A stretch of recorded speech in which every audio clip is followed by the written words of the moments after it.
Moskovskiydagi bu obyektlarimizga keramogranitlarimizni yetkazib berganmiz. Hosillar bilan shuni ko'p chiqamiz. Qani ketdik. Navbatdagi obyektimiz tayyor holatga keldi. Bu xonadonimiz uchun koridor, oshxona, sanuzel hamda oshxonaning farqli qismlari uchun keramogranit yetkazib berdik. Ko'rib o'zingizlar baho beringlar. Dizayner ishlagan xonadon baribir boshqachada. Bitta e'tibor beringlar. Pardaga hamda kuxnyaning pol qismlari bir-biriga shunaqa uyg'unlashib ketgan.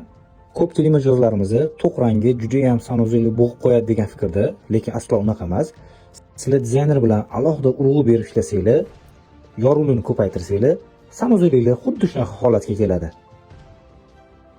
Glyansli kafellar ko'pchilik yoki farzandi ko'p, qariyalar bor uyda sirg'anchoq bo'ladi deb o'ylashadi. Aslo unaqa emas.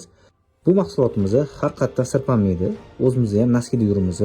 Bemalol, bexavotir koridorga, kiraverishlarga, hattoki ko'rdinglar sanuzelli pol qismi uchun ham ishlatdik. Sizlarning ham uylarga juda ham chiroyli ko'rsatadigan keramogranitlar kerak bo'lsa, ushbu raqamga qo'ng'iroq qiling.